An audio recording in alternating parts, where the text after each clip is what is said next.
de babão.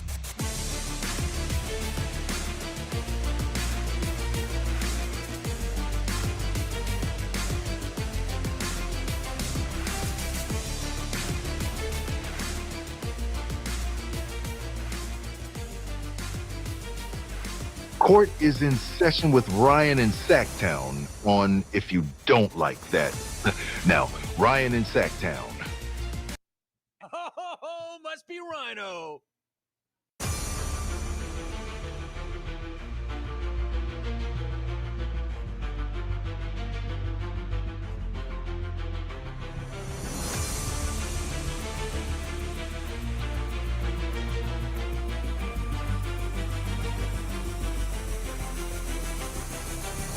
Holy moly de babão.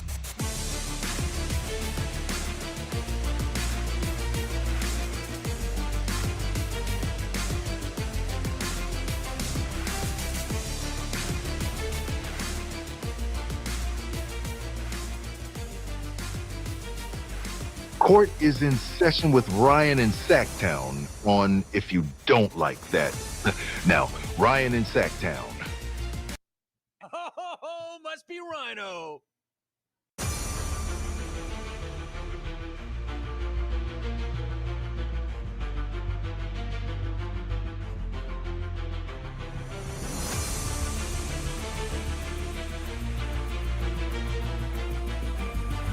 Give it to me again!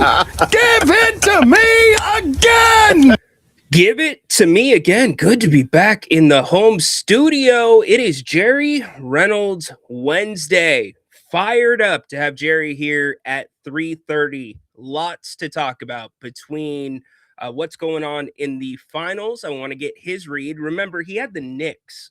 I forget what he had the Knicks in. I think it was 6 off the top of my head. I could be wrong there, but looking forward, yeah, we'll get the link. Well, Peter, yeah, I can't put a live link in. That's the problem. I can't do it unless the show is going on. So I will try to do that as we kind of wind towards Jerry Reynolds Wednesday, or while we are doing Jerry Reynolds Wednesday, we'll try to get that up. You texted it to me? Yeah, I'll figure out a way to get it up. So anyways, which way you going tonight? I am a little bit torn on, and usually I have a pretty good read on who I think is going to win this game. The Knicks, a lot of pressure, tons of pressure on them. And the Spurs, do they have some more confidence coming into this one? So get your questions ready for Jerry as well. We'll hit as many as we can. Some more smoke going on. Can you mod me temporarily? I don't know how I would mod somebody, Peter. Yeah. Yeah, I'll get it in. Don't worry. We'll get it in. We'll figure out a way to do it. So anyways, I can't get a good read on this game. We'll see. Lots of smoke though, as I was saying before, around what's going on with the Kings. What are they going to do in the draft? Now we've got some reports about talks with Charlotte that damn well might send me into a padded room. We'll talk about that in a little bit. You can't go with a trade to Charlotte, which probably would not happen, but I do think Charlotte would be a decent fit for Domas. Not to mention, the guys that are being reported that you'd get back there, I think there would be a significant concern amongst the fan base or part of the fan base with one of those players. And then certainly some of the media would probably push back with Scott Perry's pillars. So anyways, we'll get into all of that. Kings, more workouts tomorrow. I'll let you know who's going to be in the building. We do have an Aztec, and we do have a show tonight after the NBA Finals. So Grant and I will be on, and we are, they are not offering very much. And you probably know which way I'm going to go on this. You know what I'm going to do. It's the only time I yell on the show. The only time I yell away from the mic. There's only one thing in Charlotte that the Kings need. And I get that he's not under contract. You probably know which way I'm going with that. And no, it's not Lonzo Ball. We don't need our streets to be any more dangerous, our highways with his driving. But anyways, join us after the NBA Finals tonight. A couple of the things that I want to ask Jerry right off the bat is how the process works right now. When you are just you're 13 days out from the draft, certainly you have your big board, you have your projected board of where you think guys are going to go, and you're going to have that broken down even to each individual team, what you think their big board is. And yesterday, I brought up something that I think we need to be talking more about, as there's been much in the media about the Kings moving up in the draft. I brought up moving back in the draft, and I'm not talking about trading the seventh pick. What I'm talking about is finding a way to get back in. When I say move back, get back into the first round of this one, because there's a couple guys that I think Cameron Carr, I am extremely high on, and it is not just because of the performance he had at the combine. It goes beyond that. He was on my radar to a degree. Watched a lot of film on him. He's explosive. He's going to be a really, really good player. So these are the players the Kings are bringing in tomorrow. Love seeing an Aztec. That makes me want to go down to the workouts. I might just do that tomorrow. Sticks and Waters from San Diego State. And yeah, another round. And I kind of want to ask Jerry too about the logic, the thinking, grouping these players, why you're bringing certain guys into certain groups, what they're looking at, what they're looking for. Specifically, are you grouping guys together because you want to compare and contrast certain skills, etc.? So, anyways, we'll get into all that. We'll see what's changed. I thought The Athletic did a really good job with that mock draft yesterday. Thought it was really good. So, all right. Hockey game last night was fire, by the way, as always. Let's see. NBA Finals. What do you think is going to happen tonight? I still have not made a pick for tonight. I'm on the record with the Spurs winning the championship, but I kind of backtracked and said, the Knicks might be that team of destiny. Tonight's that big night. How are the Knicks going to bounce back from a loss, especially when you haven't suffered a loss in close to 6 weeks? Yeah, the road was a little bit easier, but that doesn't mean that you judge them any less. You still have to handle your business. And in some cases, it's harder to handle your business against a team that is not as good as you. It's been a big problem for the Kings over the past couple years, where they play down to the level of their competition. We've gotten to the point now where it doesn't matter who the Kings are playing. The Kings have to beat the Kings first before they can even think about beating their opponent. And so for the Knicks, Mike Brown, obvious adjustment. You have to get Cat more involved. You probably also need to find ways to get Jalen Brunson coming off the ball. Get a little more creative. If you just have him bringing it up, you know what the Spurs are going to do. So Mike Brown has been really, really good in this series, or at least throughout the playoffs, I should say. I'm not going to say the entire series, but he's been good during the playoffs at getting second, third matchups on extended plays, whatever you want to do, getting your second, third looks in there. So I'm hoping he can kind of adjust that tonight. As for the Spurs, I think one of the keys is getting your guards to be more aggressive offensively. I use Keldon Johnson, who is not a guard, but he's the reigning sixth man of the year, as a perfect example of them attacking the rim last game. Keldon most times is going to shoot that corner three. It's his favorite shot on the court, but he had a couple of those looks, did not take them. He took it in, opened something up for his teammates, got himself to the foul line. You need that from De'Aaron Fox tonight. You need that from Dylan Harper. Do not sit back and shoot threes. That is part of what the Knicks want De'Aaron Fox to do. They're going to go under screens at times during this game on De'Aaron Fox. So, De'Aaron, get to the damn paint. Get to the hoop. You know that's what you're best at. So, here's some of the Sabonis stuff that we were talking about, as Jerry will be here in about 20 minutes. So get your questions ready for him. Look, doesn't look like anything is imminent, just exploratory talks. between the Kings and the Hornets. Really, the big thing to me, the reinforcer here, is Sabonis. As I have said since the season ended, it's the piece that has to go. It's the most logical piece. Doesn't mean I like it for the Kings, but with their finances and what's going on there in the aprons, Sabonis makes sense. He's also in his prime.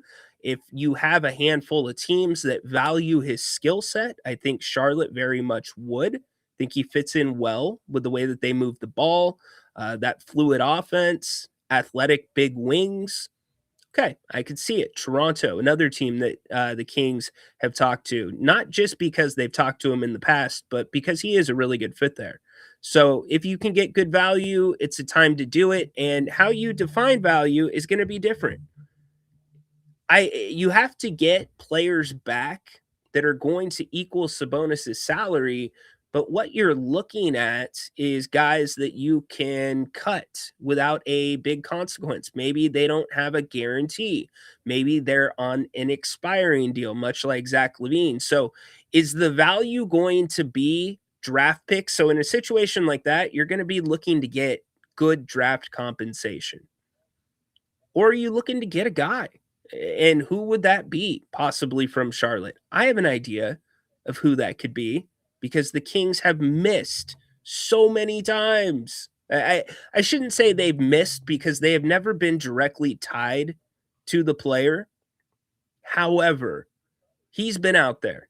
The Kings have traded already with the Bulls, now talks with the Charlotte Hornets. There is only one deal, in my opinion, that can go down with Charlotte, and it includes Kobe White. You've got to do a sign and trade. Like if I'm Scott Perry, I'm not talking to Charlotte without a sign and trade for Kobe White. I'm just not. I'm sorry. And you can get him at a valuable number too. I do, on the flip side, think Kobe White, although he is a free agent, the Hornets probably have him in their long-term plans. Call me a little biased. Call me a homer for Kobe White. He is just a winning basketball player at the most important position on the court. So let's get to some of you. Lynn, the Spurs will be winning again tonight. You're that confident, Lynn? It all comes down to Wemby, too. Is he going to play that game? Is he going to be able to get those same looks down low? You know, Mike Brown is probably scoured that tape. And if you didn't hear Mike Brown, Peter, here is your plug so I can get the link in. Mike Brown, very sour about the officiating last game.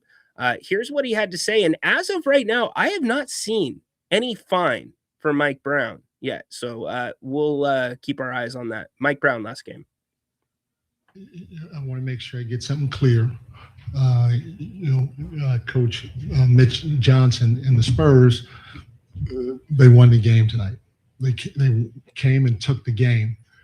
But I will say this: I never thought I'd be in the NBA Finals and see a team get 24 free throw attempts in the second half to another team's 8.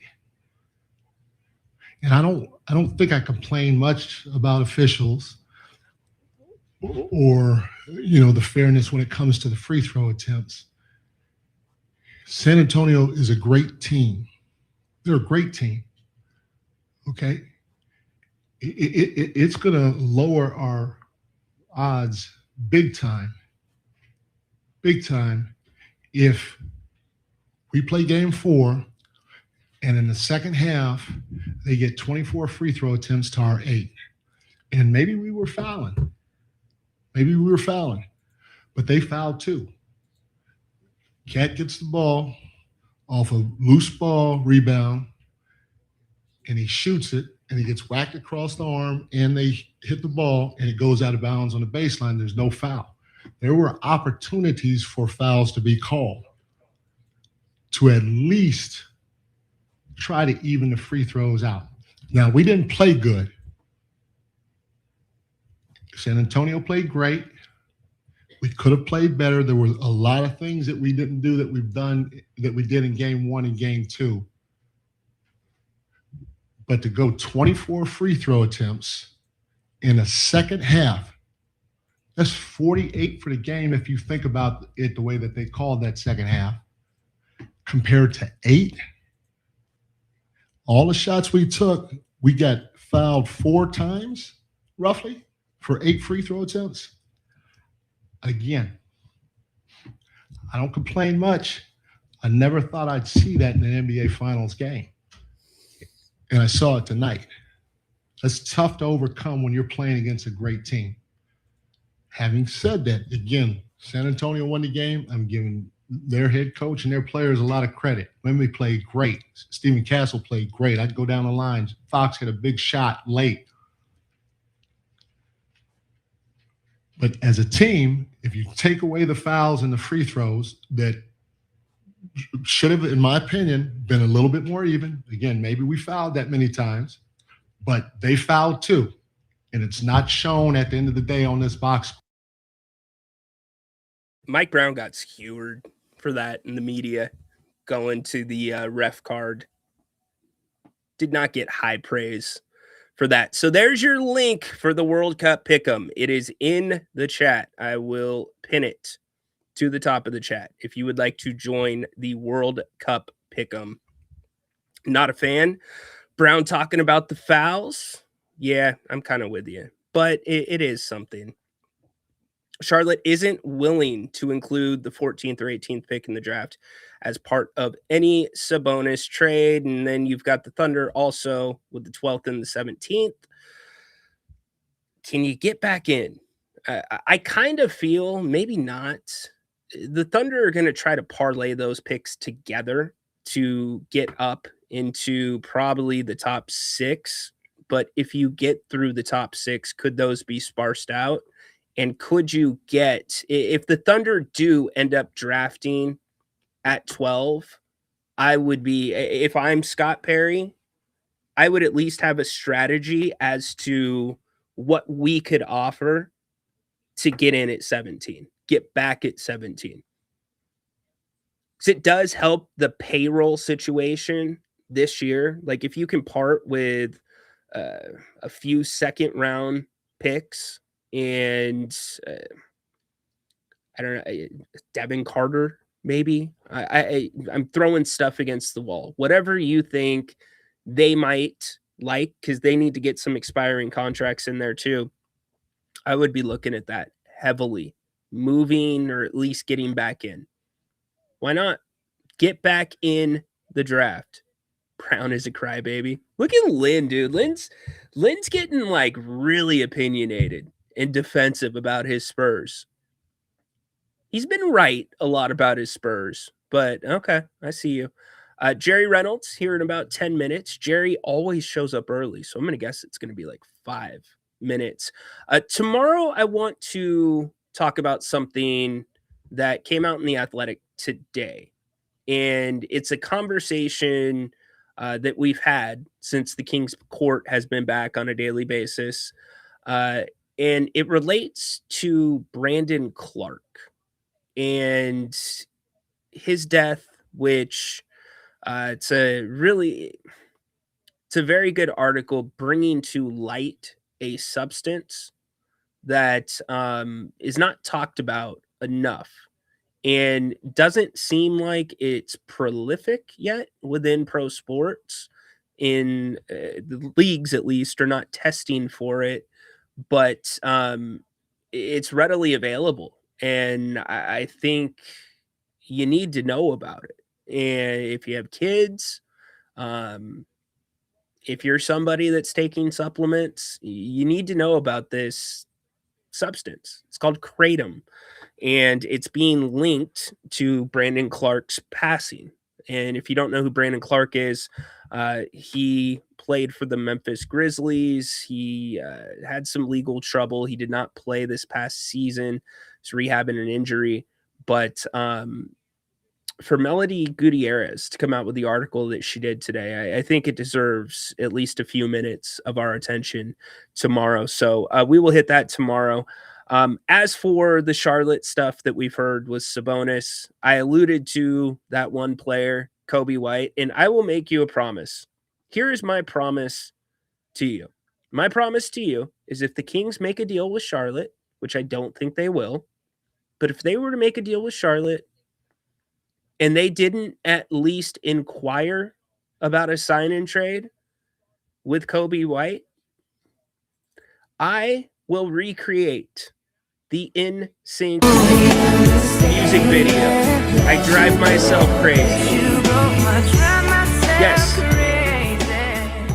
I will recreate it. You have my word. I am driving myself crazy at the teams that have not tried to get Kobe White. You could have asked for him. You could have asked for him in the Chicago deal. He was in Chicago. He's on a really good contract. The Hornets get him at the deadline.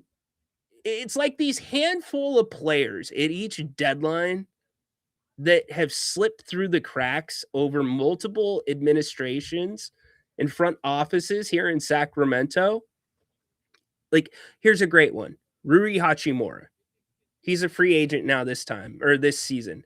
But when he was available a couple seasons ago, it's what the Kings needed. It wasn't expensive.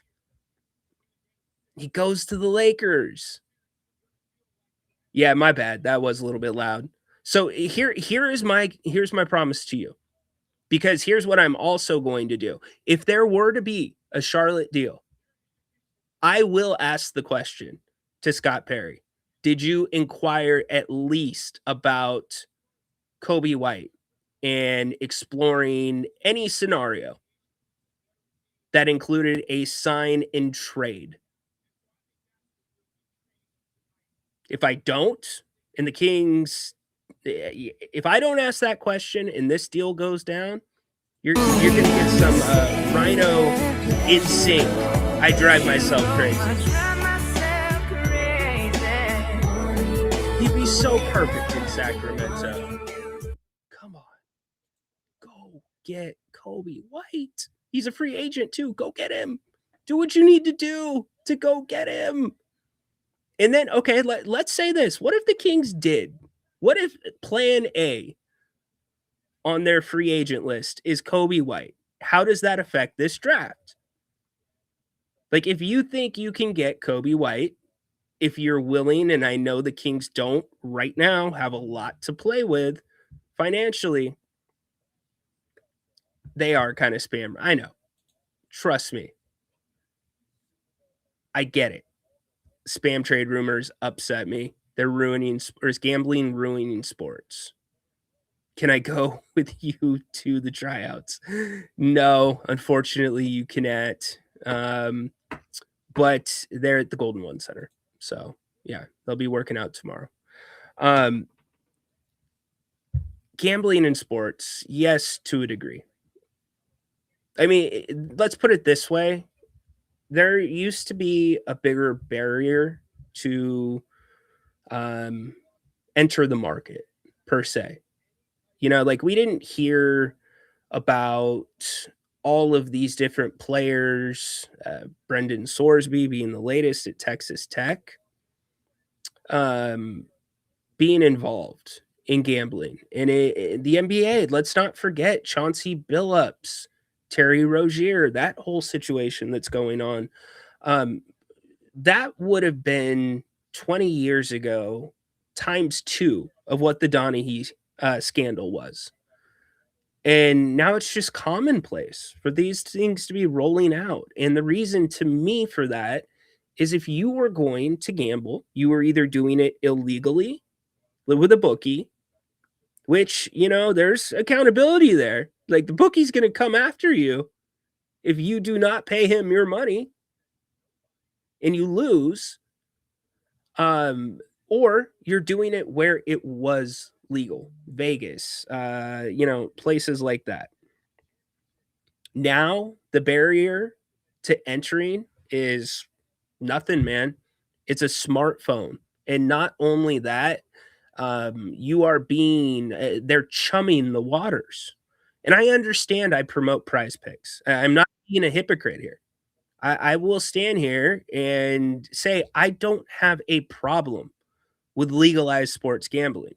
What I have a problem with is the different leagues that take the money from the leagues. And then said leagues are complaining about what can be gambled on. And this is a problem now. It's a completely different conversation if you're not in bed and taking the gambling money from the different entities. But you are. Like, you have a leg to stand on if you're Adam Silver and you say, we don't like how they're using our IP, our intellectual property. Fair. Let's talk about it. Let's go to Congress. Let's file a lawsuit. Let's get this decided. But when you're taking the money, that's where you don't have the leg. And so that's what my problem is. If you're Adam Silver in the NBA and you're taking the money, you know what comes along with that. And again, it's everywhere.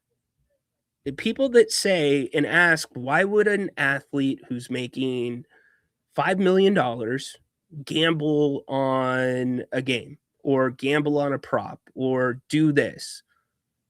It's not always about the money. It's about the rush. It's an addiction. Gambling is a legit addiction. Also, remember, if you're in a locker room and you've got guys making 50 million, 40 million, 30 million, and you're making 5 million, there's a big difference there. They're not looking at, man, 5 million's a lot of money. That could take care, if I do it right, of the next generation too. They're looking at what the other guys have and what they don't have. And so that's how it gets started. So it's just we could do an entire show on it. But yeah, I think it is a problem. And I don't know that gambling and the big four, the NBA, the NFL, NHL, have to be mutually exclusive from gambling. They really might have to be. And then you talk about the players too. The players, most of them, are not a fan. They don't think the money that comes in is worth the squeeze of what they have to go through with social media, death threats, et cetera, et cetera, et cetera. So it's a good question. We will talk about it more at length tomorrow. We'll also talk about the story in The Athletic tomorrow about Brandon Clark. I think it deserves some attention. But all the attention on Wednesday turns to one of our favorites around here and one of your favorites. So happy to get to spend some time each and every Wednesday with the one and only Mr. Jerry Reynolds. Jerry, I watched the replay last week and your shirt was the same color as my hat. And so I was wondering if we were going to coordinate today, but you're purple, I'm black. Yeah, I really didn't think it out very well. I apologize. I basically just put on a shirt that was clean that Mrs. Reynolds had ready for me. So that's really how it works in my house.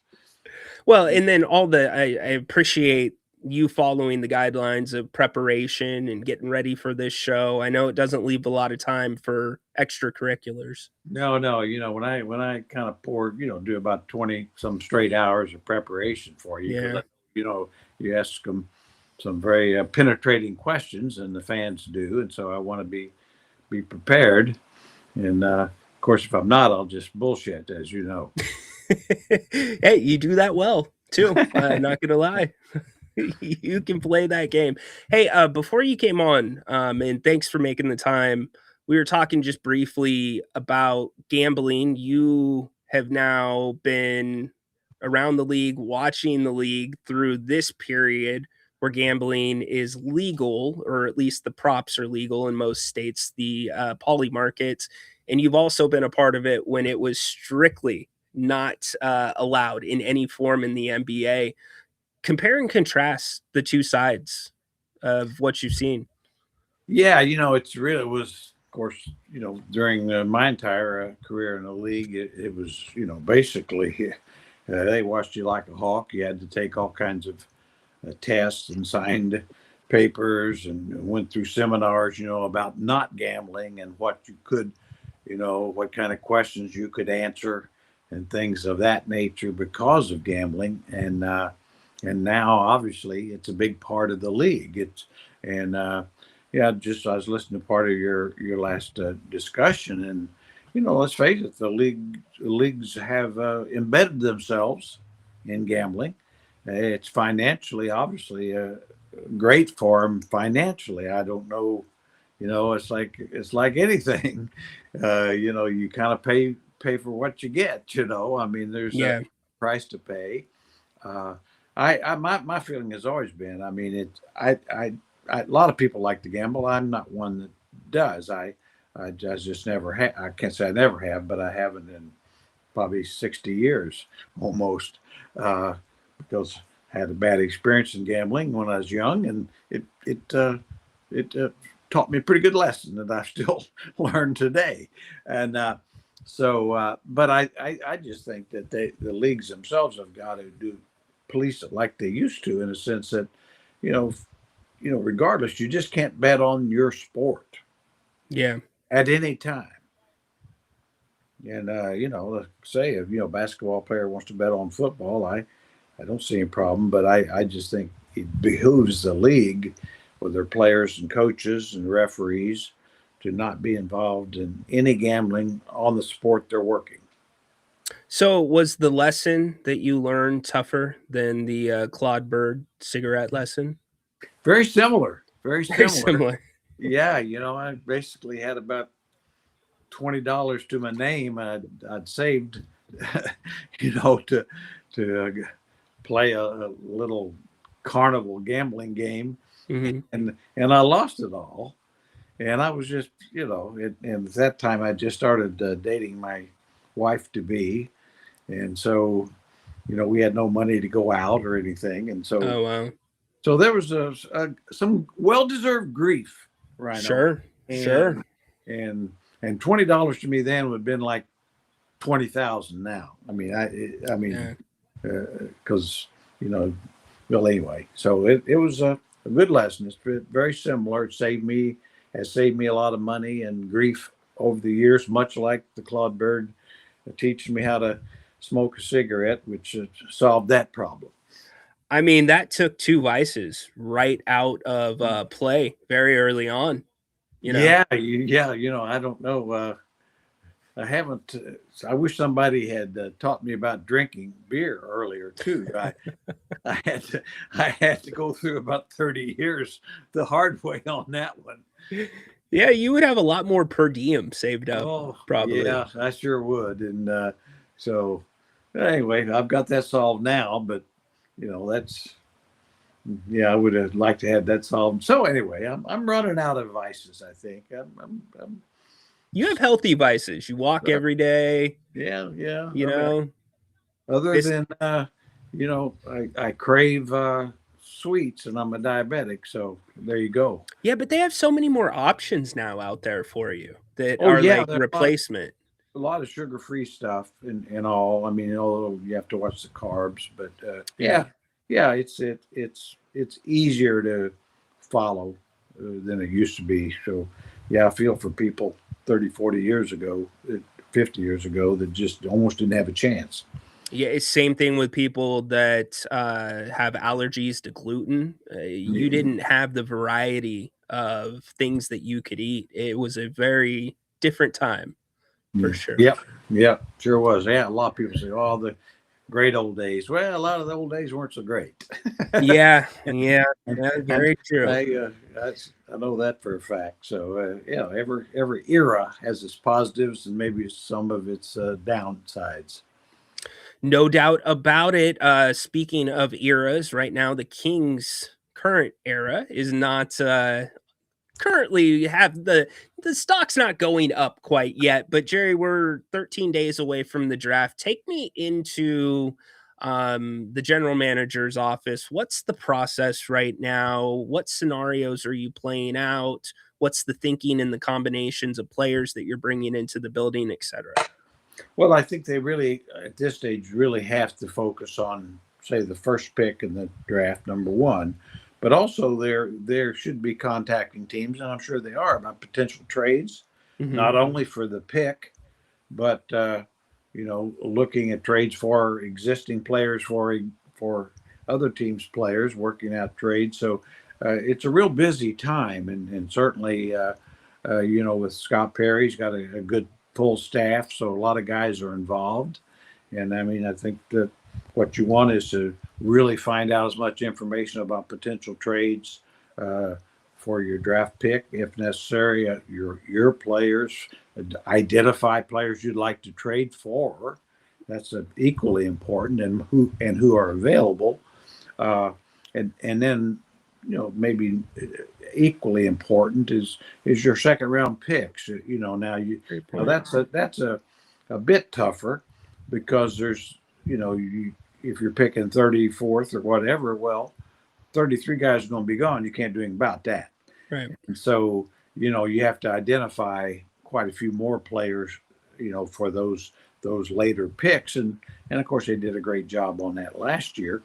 But you are at the mercy of, obviously, the draft itself and other teams. But as much information you can get on certainly all the players that you would like to see available in your pick.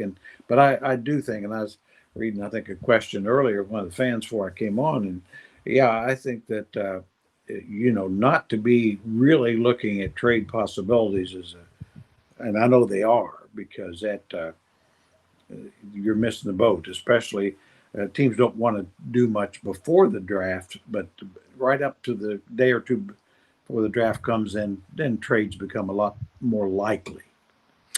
Do you reach out? Let's say a conversation with a team seems to have some merit for both sides, and there might be some interest there.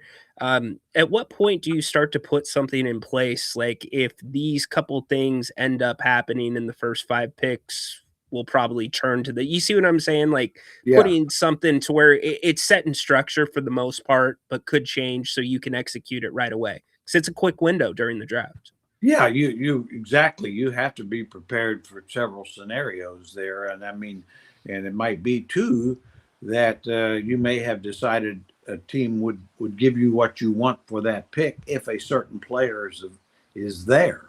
Mm-hmm. Now they wouldn't trade for that pick because it's only if certain guy is there.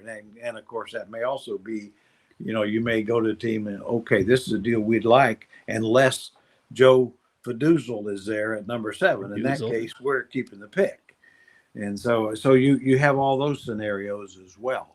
And but I mean, you really do have to be prepared to make a quick decision. And sometimes and you may even have a trade come together during the draft. Yeah, no doubt. I mean, we hear all the time where a team will draft and then the commissioner comes up and says, oh, by the way, this pick's being traded to, 10, 15 minutes later.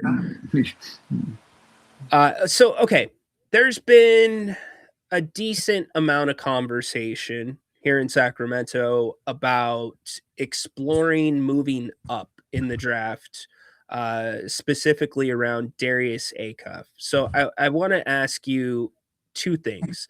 The first is, how bold of a statement is that to the fan base if you're moving up for a player?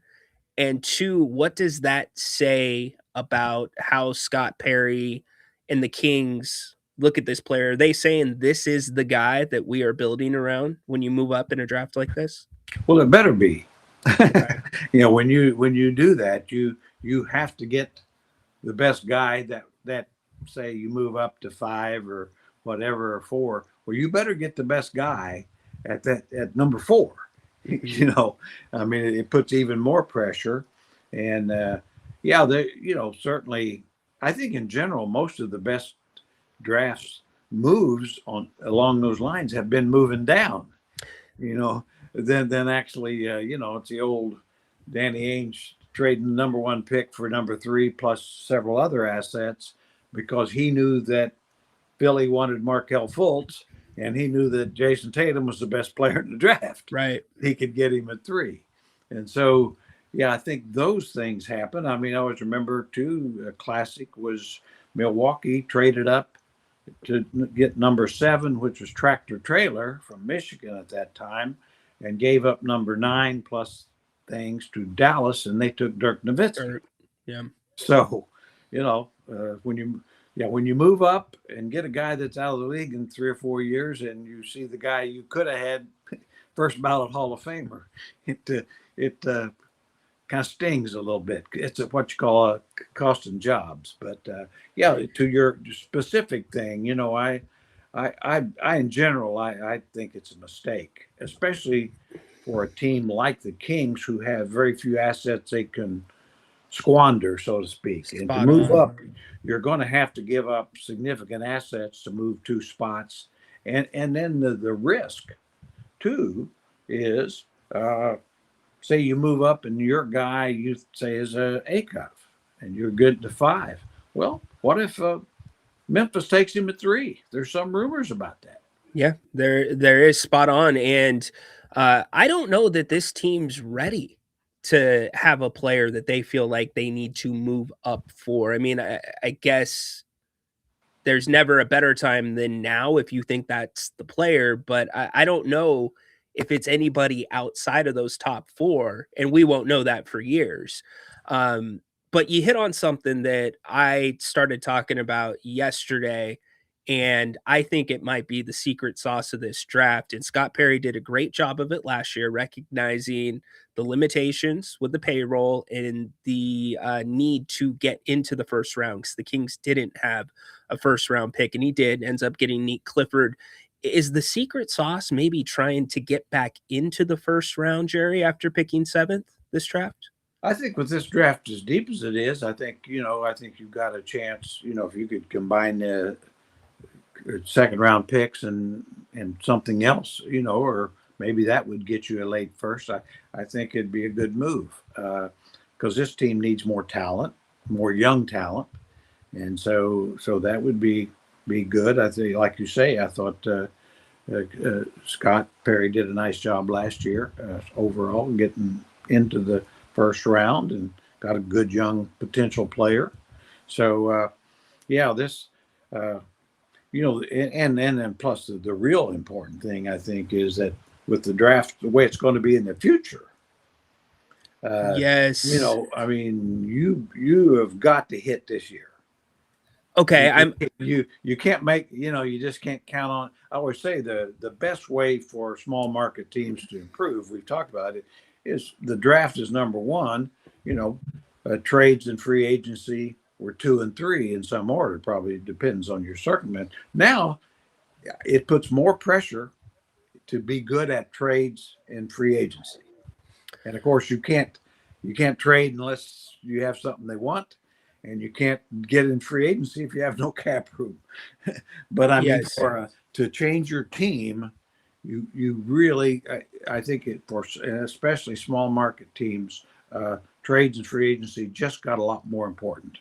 No doubt about it. Great point. And it might be the counter argument to what we were just talking about. If you're Scott Perry and this team's rebuilding, and it's very likely you could be back in those bottom 3, which is the relegation zone, you might be looking at this saying this is the highest pick we could have for the next couple of years. So maybe that's why we're moving up to get that guy, right?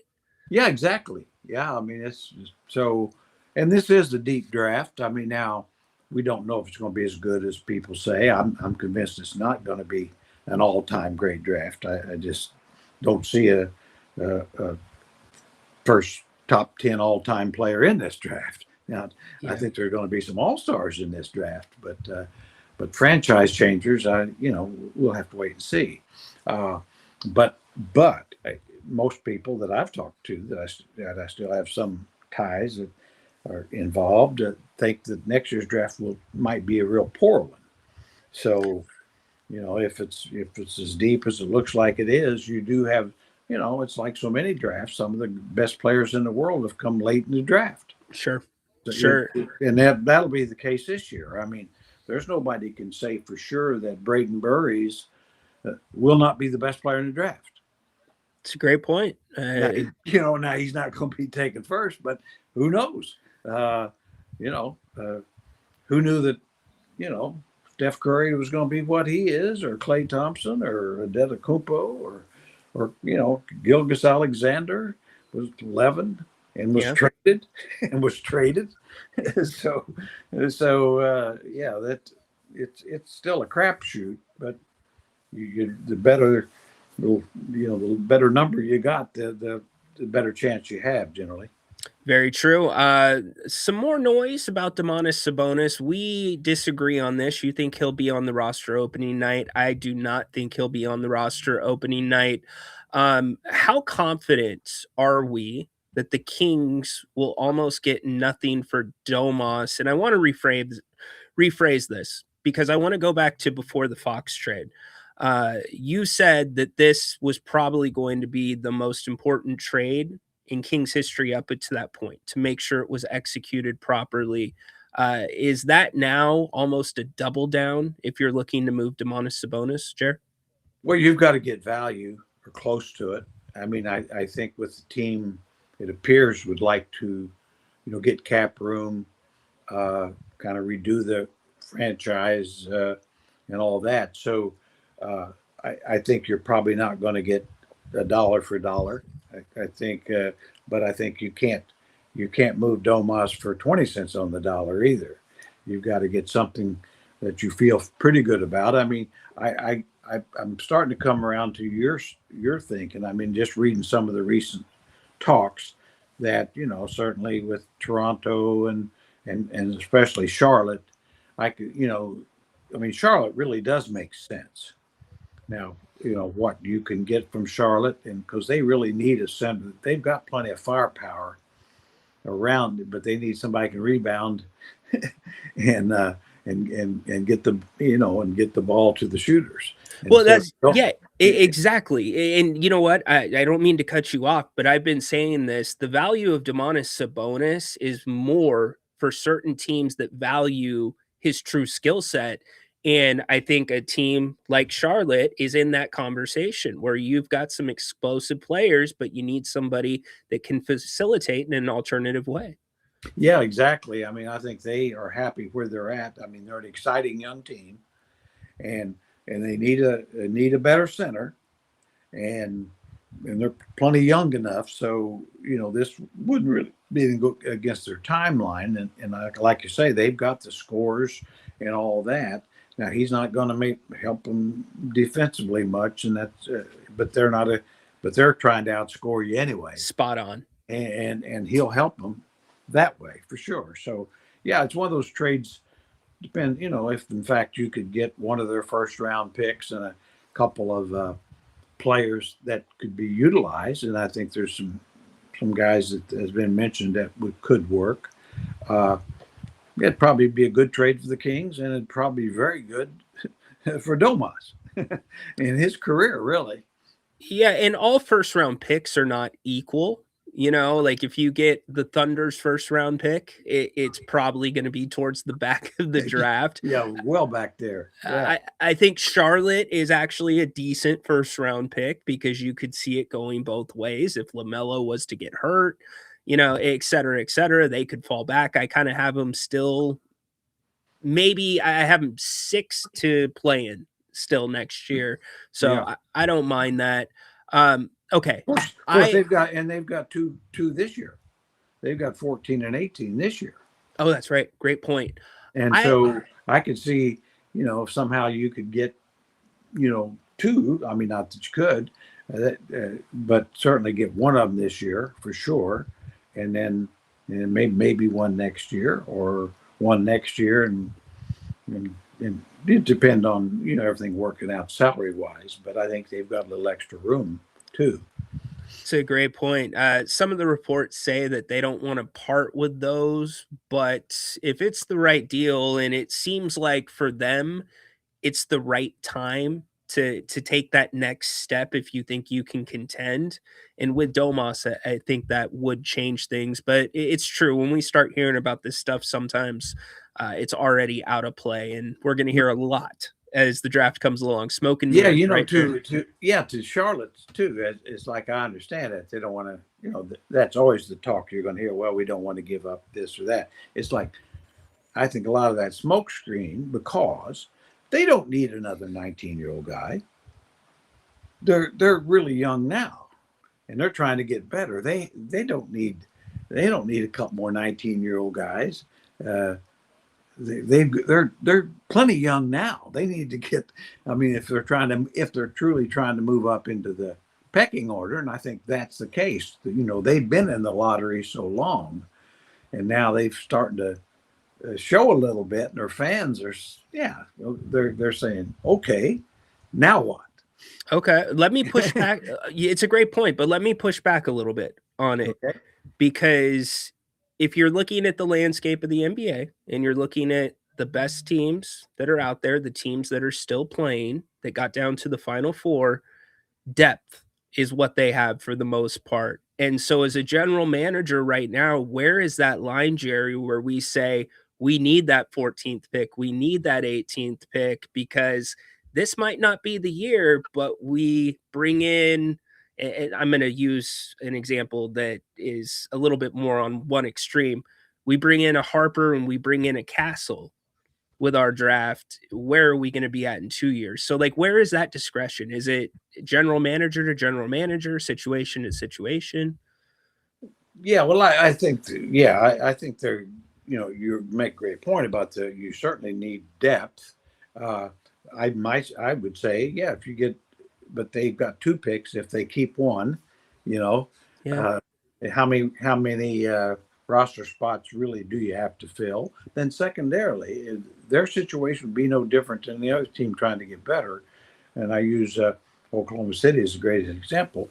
They've got some cap room, so you can probably get a better player through free agency than you can draft. Yeah. If you're really serious about trying to get better. Spot on. Okay. I have been enamored for the last 2.5 years with Kobe White. And I feel like he has just been kind of hanging out there. And this last trade deadline, Charlotte goes and grabs him on an expiring. He is a free agent now. Am I off my rocker suggesting that if you're going to be talking with Charlotte, Scott Perry needs to at least ask about a sign and trade with Kobe White? Yeah, I think he could score. Yeah, Guy can really score, and he's got some handle to him. You know, he's really kind of a combo guard. But you know, I got it on the King's Herald, the podcast I do with them. I got some criticism a couple of years ago because I said at that time, I said Kings had the 9th pick, and I said if I were them, I would go to Chicago and see if you could get Kobe White for that pick. And, you know, and the fans say, oh, that's ridiculous. You can't, you know. And I said, well, he was the 7th pick out of North Carolina when he came out. Yeah. And he wasn't a bad pick. And so, but that's how it goes, you know, I think we have a tendency to see guys who haven't played as much better than they are, and guys who are playing is not spot on. You know, we give all these guys that are coming after superstardom, you know, and some of them will be stars, but there's going to be misses of some of these guys that as fans we're saying he can't miss. Well, some of them will miss. It's such a fabulous point. It's when you're talking about scenarios like that, it's that what if. It's like, because you've seen Kobe play in the league for maybe 1-2 years at that point, it's like buying the $30 scratcher where you could win 30. You have the chance to win the $30 million jackpot, and you just don't want to let that go, but it's very unlikely. All right. Flores wants to get your take on how De'Aaron Fox is playing in the finals and why you think he's struggling.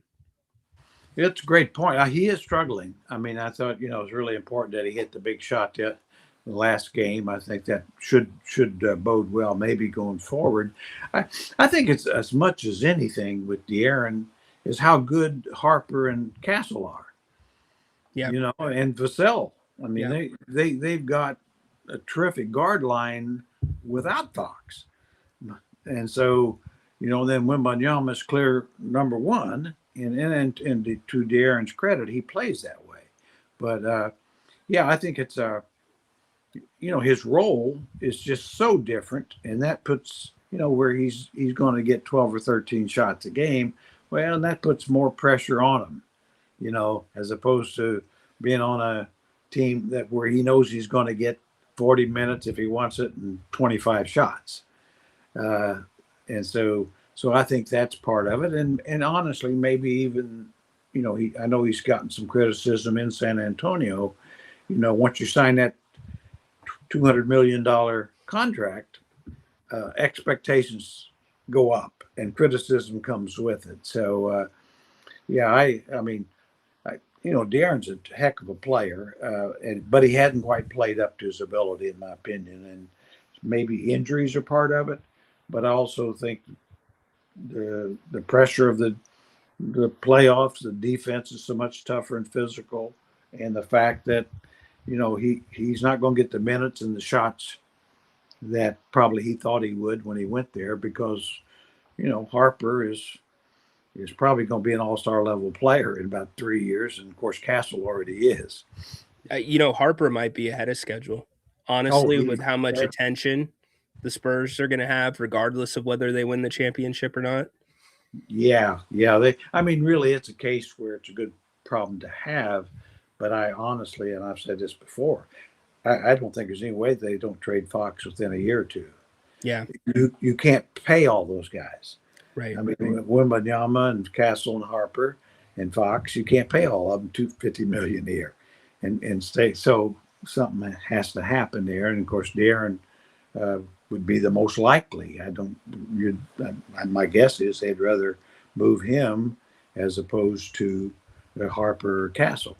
And I think that is why winning a championship, right? If you had to pick out a Spur that it was most important for winning a championship right now, my opinion is it's De'Aaron Fox, because there's no guarantee he's going to be on that team next year, the year after, as you said.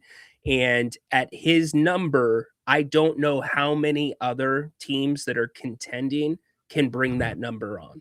Yeah, that's the other problem. You know, of course, Kings are seeing that with Sabonis or Levine. I mean, when you get that number, it has to fit. I mean, I've always said the kind of thing, you know, if in fact they needed Adetokounmpo, which they don't, but that would be the kind of move, you know, that the Spurs, okay, we've got still a young star type, and cap wise, it starts to make sense. You know, you might have to throw in picks or something else, but I mean, clearly they're in a position where they don't need to do that. But I think at some point, you know, that's kind of how they have to play out, or, you know, or where it's a trade that you trade Fox for future picks and maybe a guy that's on a decline an expiring contract, that sort of thing. Yep, that's a very good point.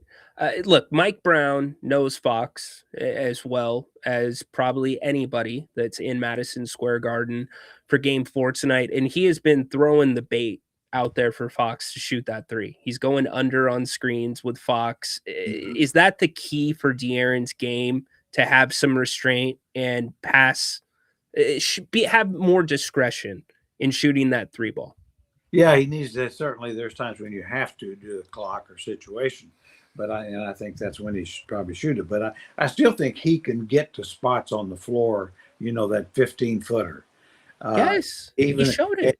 He's shown it, and he's got to really do that more. In other words, don't worry about getting all the way to the basket as much as getting to your 15-foot spot. I think he's one of the most difficult guards to keep from getting to his spots. I mean, that's where his speed and quickness really helps him. And we've seen him do that, but he could do it more. And I think that if he starts doing it more, I think their chances to win go up. No doubt about it. I want to take you back to Game 2, in San Antonio. Fox was getting to his spots. He was having a really good night.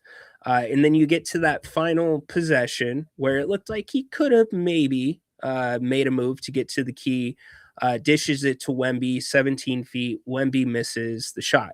For everybody else, that's a great game-ending look.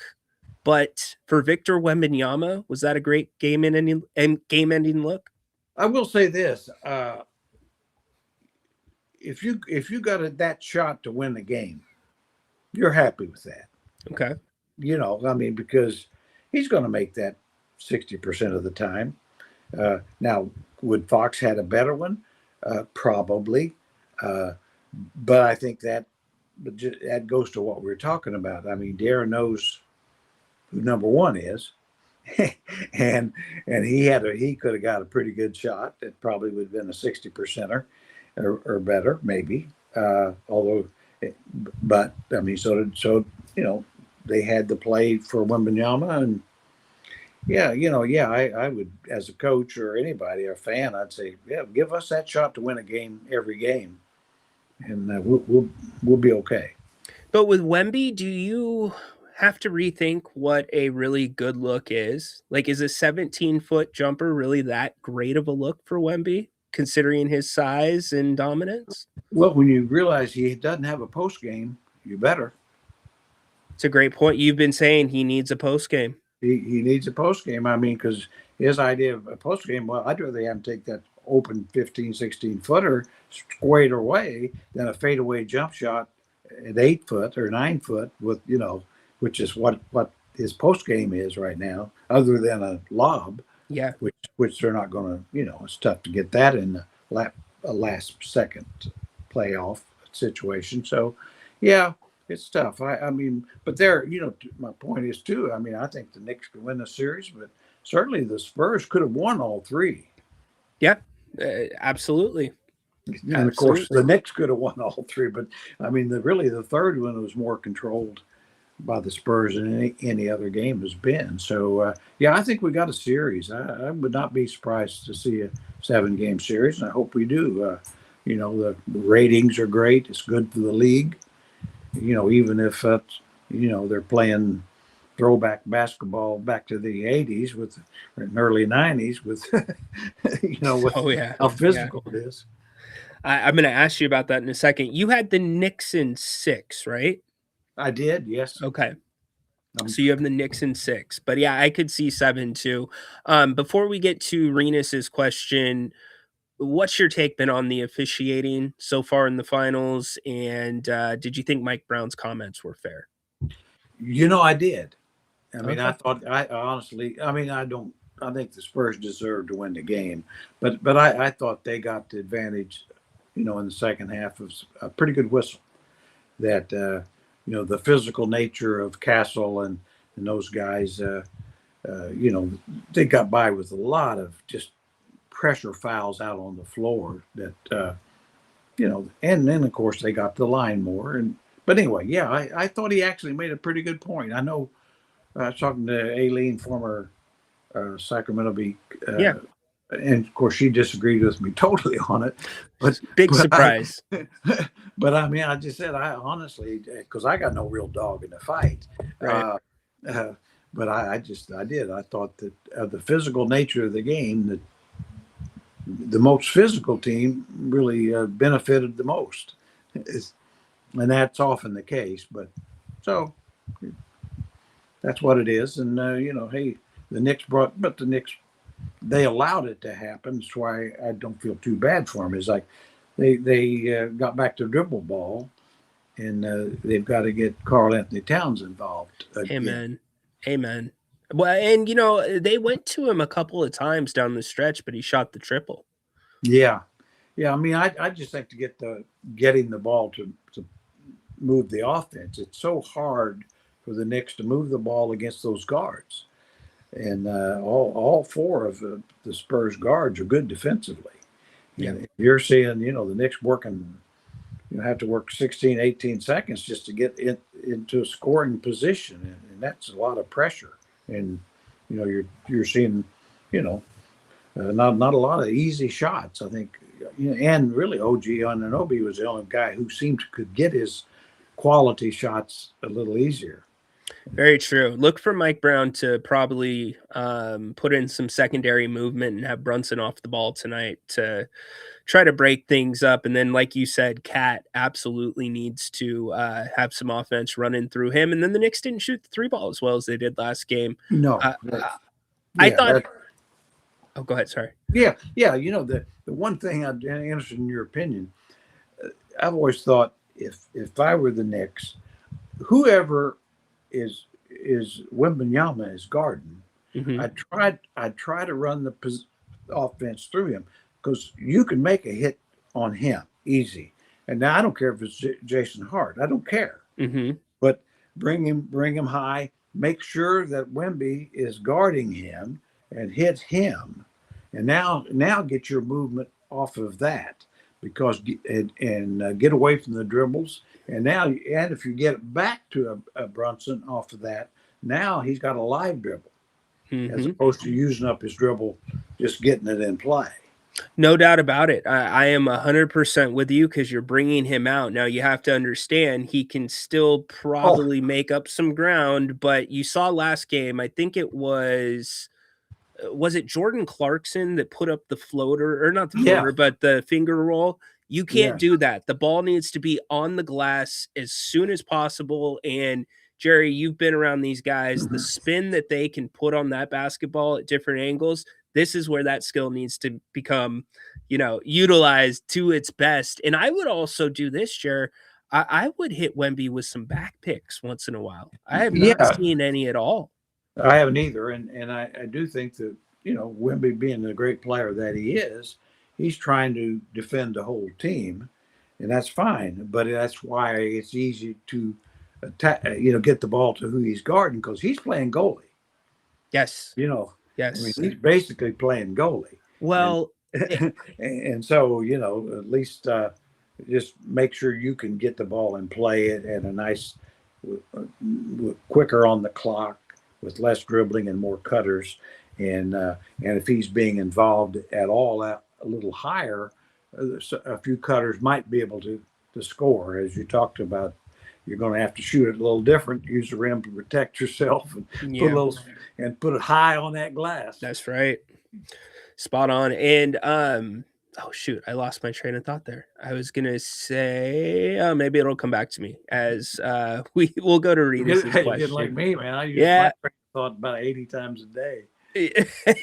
Jerry, I'm starting to get close to you, man. Closer rather than further.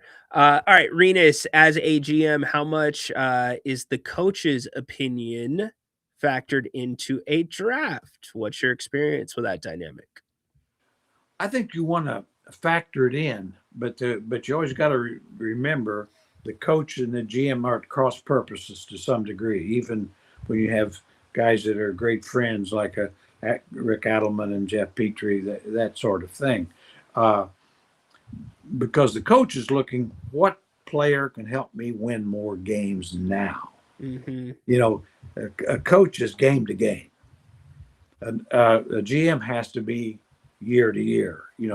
Basically he's looking, what player helps us get the franchise and be better down the road or a longer period of time. So, and sometimes it can work, it's the same guy, but often it's not, where I always say, that was probably one of the few mistakes, or one of the mistakes that Jeff Petrie would admit to, was he listened to Coach Westphal, wonderful man, but Coach Westphal wanted John Salmons because he didn't have a small forward, and it was true.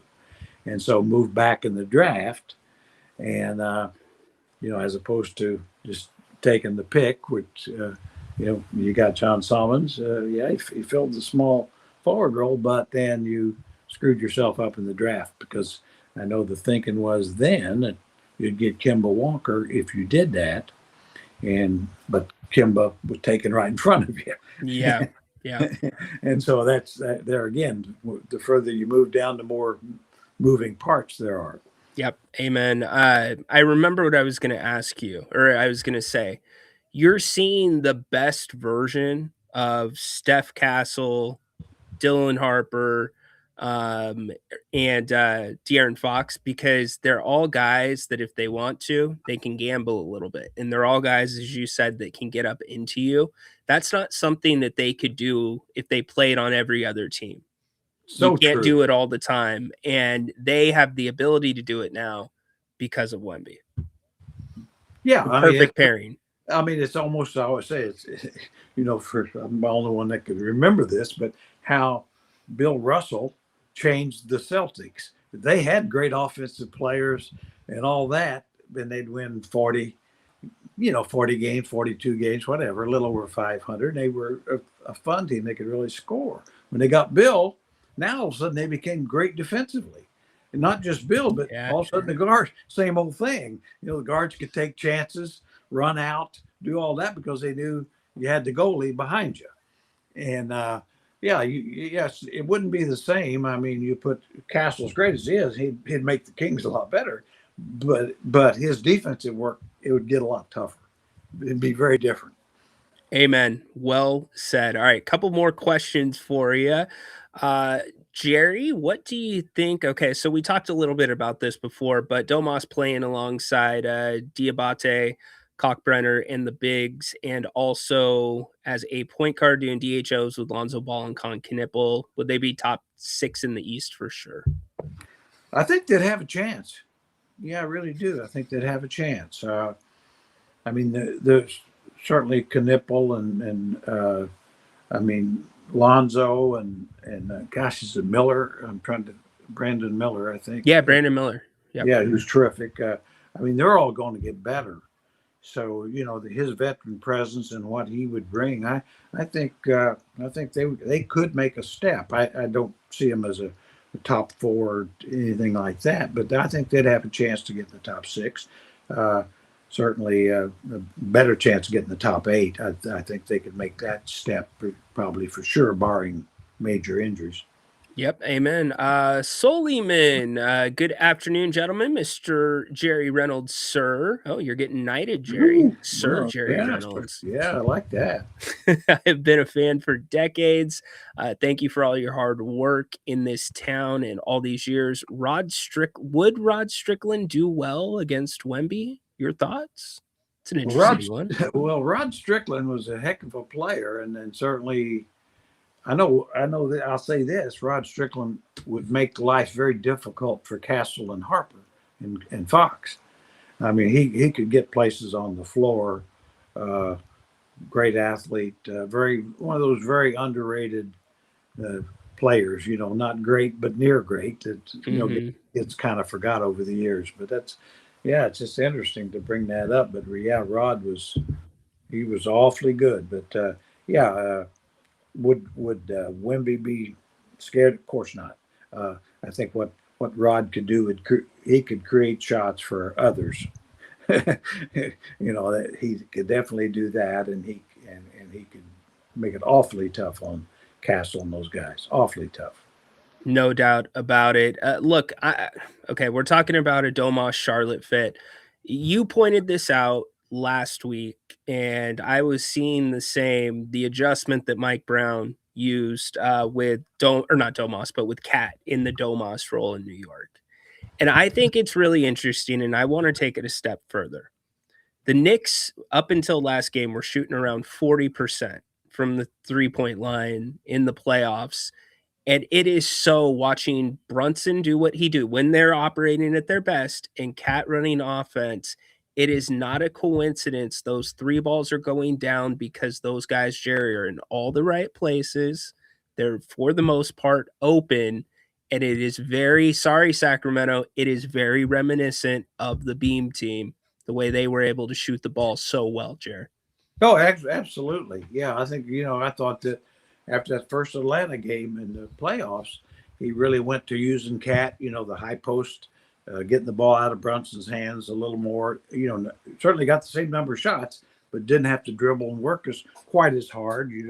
Like I say, it's getting the ball in his hands with a live dribble at scoring range is a lot different than having to dribble your way into scoring range. Yes. And they got away from that last game. And I know Mike Brown's a smart coach, and I'll be surprised if we don't see a lot more of that for sure. And, you know, and of course they missed some easy shots. Landry Shamit's been terrific, as we know, and he couldn't get one to drop. And they need their bench to perform too. And it probably wouldn't hurt if Mikal Bridges showed up. That would be a nice addition too. Yeah, he shows up like he's like a starting pitcher, Jared. Shows up like yeah, every few days. That's a great analogy. I mean, the guy's a good player.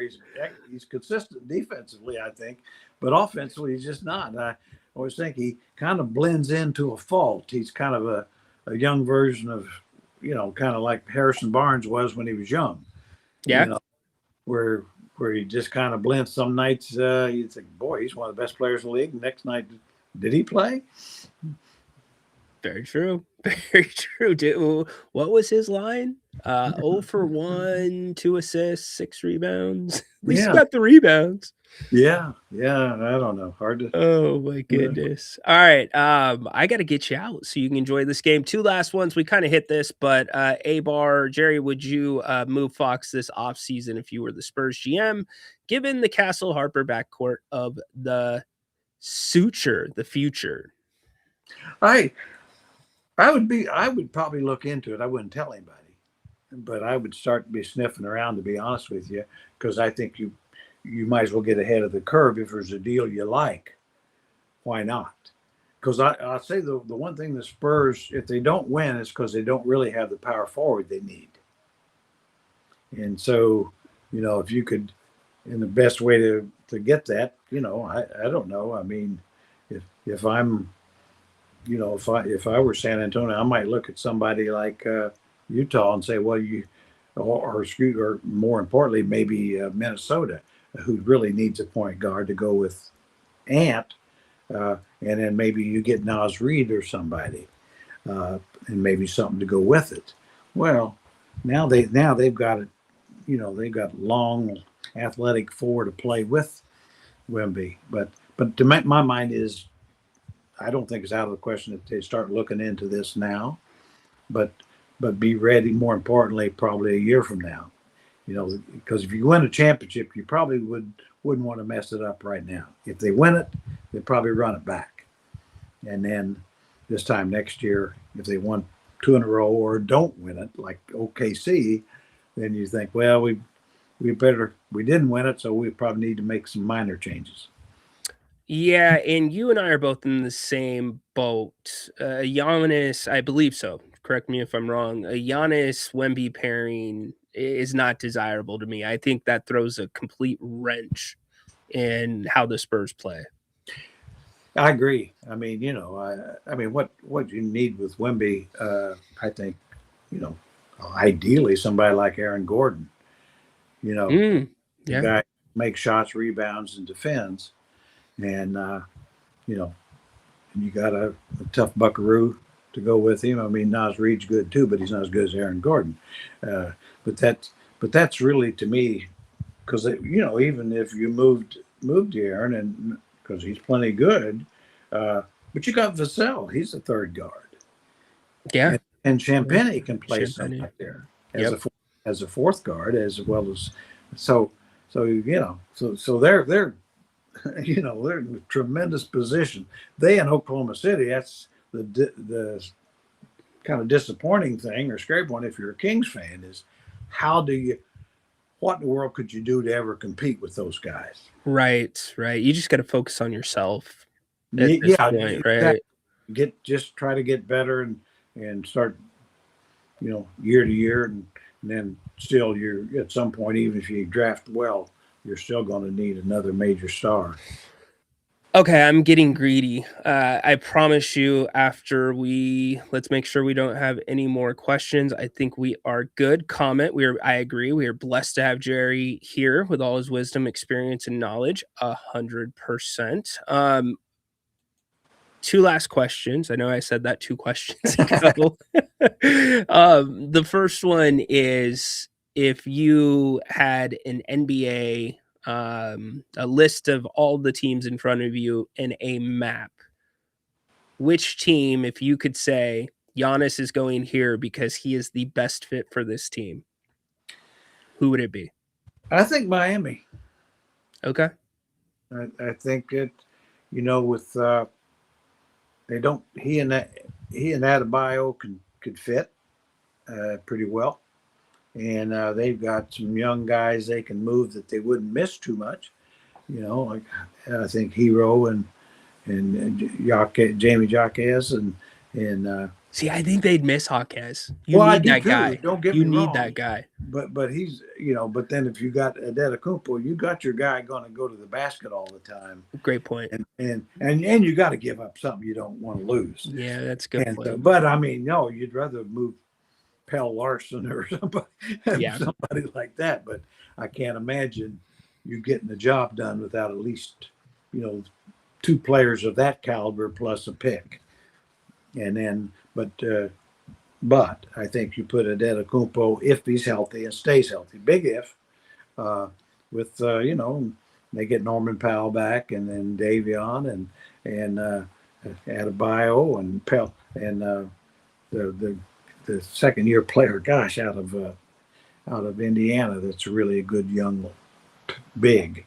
God, I can't think of his name. It's on the tip of my tongue too. Anyway, Yeah. but I think all of a sudden they could be a top 4 team. I think I'd still say the Knicks and the Celtics and Detroit probably are ahead of them, but they might be better than Cleveland. I will. Okay, we'll carry this over to next week because I have a couple of teams that I think are interesting. I'd like to get your take on it, but I want to get you out so you can enjoy this game tonight and not take up all the time in the Ware. Yeah, there you go. Kel'el Ware. You loved him coming out. Yeah. You loved him, Jerry. You're like, he could shoot the 3 better than knows.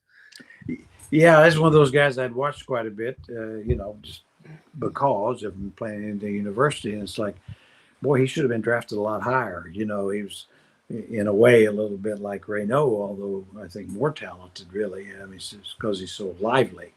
Yeah, so if there again, he'd be a nice fit with those guys, I think. Of course, if I were Milwaukee, I'd try to get him and say Hero in him, and that might be a good move too. If I'm Miami, I'd do that too.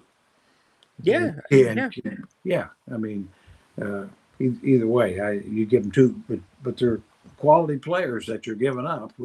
But Milwaukee has to know that if they give up Adetokounmpo, they're rebuilding, and those are reasonably young guys. Hero's been an all-star, so I think it makes sense for both teams, really. Yeah, it'll be. I'll be interested in hearing what teams you think. Obviously, a lot of teams would like him, but they don't have what maybe Milwaukee might require, and or that where Giannis wants to go, which I do think will play a role in this.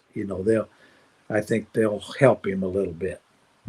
Yeah, I don't think he's okay. He got them a championship, a small market. That's huge. That'll always be. He'll be honored forever for that in Milwaukee. But I also think the way he's dragged this thing out, and they wouldn't have signed Evan Turner if they knew Giannis really didn't want to come back. And I think Giannis knew he didn't really want to come back, but he didn't.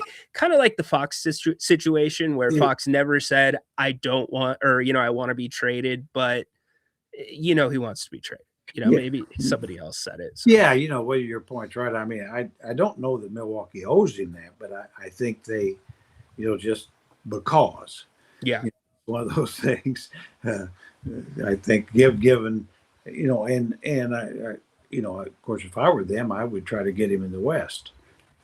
I'm going to give you one team, and you don't have to respond to it. You can think about it until next week. The Thunder. They can do it too, Jerry. They can do it. They could do it, boy. You send Holmgren and AJ Mitchell. You're doing something good there. All right, last thing, and we'll get you out. Prediction for tonight. What do you think? I think the Knicks will get them tonight. If they don't, I'm gonna honestly. If the Knicks don't win, I think that means the Spurs will win the series. I really do. So I think this is a big one. But looking forward to it. I mean, it's even with no dog in the fight per se, really, really a fun series. I do pull a little bit, for Mike Brown, and too, a couple other things.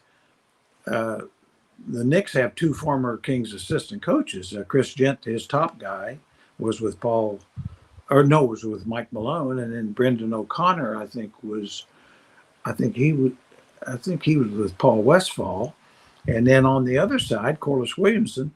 That's right. Yeah. Of course. So a bunch of good guys, good assistants. So there's a lot of, as usual, a lot of Kings competing for championships, just not as Kings. Somebody put it in the chat. There was a social media post, basically that the Kings are an NBA Finals farm system. Yeah, sometimes it feels like you're the old Kansas City A's were for the Yankees back in the '60s. As soon as a guy got good, they sent him to the Yankees for money or something. Exactly. Hey, enjoy the game. You think we're gonna have a good game tonight? By the way. Oh yeah, it's gonna be a good game. It's gonna be a good game, and we'll get to see all the celebrities until you gag and all that. But anyway, don't be good bad. So bad. The NBA put out a list after game 2 and it's straight from NBA Communications.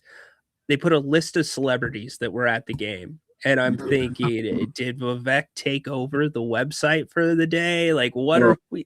I'm like, you're not going to see that again. And they've not put another one out. It was just super weird. I hope they don't. Yeah. Yeah. All right, buddy. I appreciate you. I could talk to you for hours. You know that. Well, can't wait. I'll be ready next Wednesday. All right. Appreciate you. I know everybody else appreciates you. The one, the only, Jerry Reynolds. Enjoy tonight. We'll talk to you next week, bud. See you guys. Take care. Right. Thanks, Jerry. Awesome stuff. Where else do you get the long form conversation with Jerry every week? We are pretty damn lucky to have that here on the King's Court and the channel. I will repost this, by the way. If you're not following me on X at Ryan in Sacktown, follow me there if you want to get the World Cup Pick'em link. I will repost it. Yeah, a great conversation. Awesome conversation. We've got stuff to talk about tomorrow. Certainly, usually Jerry gets the juices flowing up here for me. And I'll probably have some follow-ups on that. We'll talk about game 4. I am still undecided. I am leaning Knicks, but I don't know why. I've got a spur in my stomach. I don't know why that's hitting me right now. We'll see. You can find it on Prize Picks. That will be up here in a little bit. Anyways, great stuff. We'll be back tonight after the game. Grant and I doing post-game. Big things, takeaways from today, especially after talking to Jerry, is, I think the Kings are looking the wrong way. If they're going to move anywhere in the draft, I don't think it's moving up. It's moving back into the first round of the draft, and some interesting thoughts on the future of the NBA with the Spurs, Giannis, etc. So we will sign off for now. Take a little break, watch this basketball game, and be back tomorrow. If you didn't catch all the show, you can catch the replay on YouTube and X. Also, take us on the go, Apple, Spotify, wherever you get your podcasts. You can find today's episode of the King's Court. You can go back and listen to it. Appreciate everybody. Have a great evening. Enjoy the game. We're back right after post-game. We'll be taking your calls. And, Armand, my brother's here. What's up, Armand? Appreciate you tuning in. Armand's such a great dude. We've never met in person, but he's a great dude. Awesome stuff. All right. We are out of here. Court is dismissed. Join us later tonight.